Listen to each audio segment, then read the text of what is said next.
अंधेरे का सफर। वो एक सर्द शाम थी। मैं अपने कमरे के एक कोने में सिमटा हुआ था, जैसे अपनी ही परछाई से भाग रहा हूं। खिड़की से बाहर अंधेरा था और भीतर का अंधेरा उससे भी गहरा। हर दिन का संघर्ष भारी हो गया था, कभी नौकरी का तनाव तो कभी अपनों से दूरियां।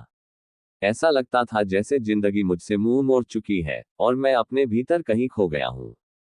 मन में एक अनकही उदासी थी जिसका कोई नाम नहीं था। कई रातें बिना नींद के गुजरी, आंखों में एक अजीब सी नमी लेकर। कभी कभी मैं खुद से ही पूछता, आखिर क्यों, किस लिए जी रहा हूं। जवाब में बस खामोशी थी। उस खामोशी में दर्द था, मायूसी थी और शायद कहीं थोड़ी सी उम्मीद भी, एक रोशनी जो दब तो चुकी थी लेकिन बुझी नहीं थी। एक छोटी सी रोशनी की किरण। एक दिन अनजाने में एक किताब मेरे हाथ में आ गई।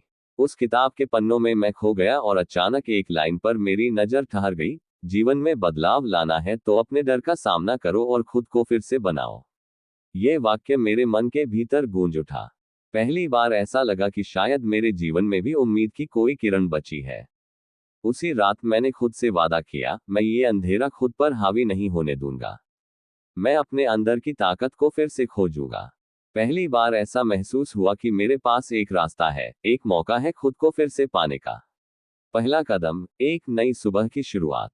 अगली सुबह कुछ अलग थी। मैंने अलार्म की आवाज पर उठने की बजाय अपनी इच्छा से उठने का फैसला किया।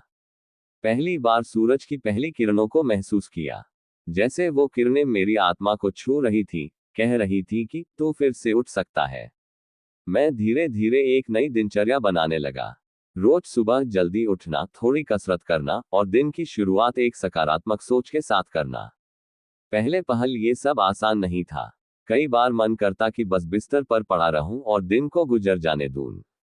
लेकिन फिर मैंने अपने भीतर की उस ताकत को महसूस करना शुरू किया जो मुझे उठने और आगे बढ़ने की प्रेरणा दे रही थी।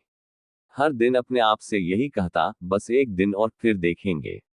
और ऐसे ही एक दिन से 2 दिन हुए, फिर 3, और देखते देखते मैं अपने पुराने दर्द से धीरे धीरे उबरने लगा। अपने सपनों की तलाश। जैसे जैसे दिन बीतते गए, मेरे अंदर का आत्मविश्वास वापस आने लगा। मैंने उन सपनों को फिर से देखना शुरू किया जिन्हें कभी खो दिया था। मन में उत्साह था, एक नई ऊर्जा थी। मैंने नई चीजें सीखनी शुरू की, किताबें पढ़ी और अपने अंदर के हुनर को पहचानने की कोशिश की। खुद से किए गए उस वादे को मैं हर दिन निभा रहा था। खुद के लिए जीने का एहसास ही एक अलग तरह की खुशी दे रहा था। यह सफर आसान नहीं था। कई बार राह में पुरानी यादें आकर मुझे कमजोर कर देती। लेकिन हर बार उस दर्द को मैं अपने भीतर की शक्ति में बदल देता। वो दर्द अब मेरी कमजोरी नहीं, बल्कि मेरी प्रेरणा बन गया था। दूसरों की मदद और आभार का एहसास। जब मैंने खुद को थोड़ा संभाल लिया, तो मुझे लगा कि मेरे इस सफर का मतलब सिर्फ मेरे तक ही सीमित नहीं है। अगर मेरे इस संघर्ष की कहानी किसी और की मदद कर सके, तो शायद मेरा जीवन सही मायने में सार्थक हो जाएगा। मैंने अपने अनुभवों को दोस्तों से साझा करना शुरू किया, कुछ लोगों की मदद की कोशिश की। उन्हें प्रेरित करना मेरे लिए अपने भीतर की उदासी को हल्का करने का जरिया बन गया। दूसरों की जिंदगी में उम्मीद की रोशनी लाने से मुझे अपने जीवन में कृतज्ञता का अनुभव हुआ। एक रोज एक दोस्त ने मुझसे कहा, तुम्हारी बातों से मुझे हिम्मत मिलती है। उसे एक वाक्य ने मुझे बता दिया कि मेरे इस सफर की असली जीत क्या है। मैंने देखा कि जिन लोगों ने कभी मुझे तसल्ली दी थी, अब मैं उनकी तसल्ली बन गया हूं। ये एहसास ही मेरी असली अबंडेंस थी।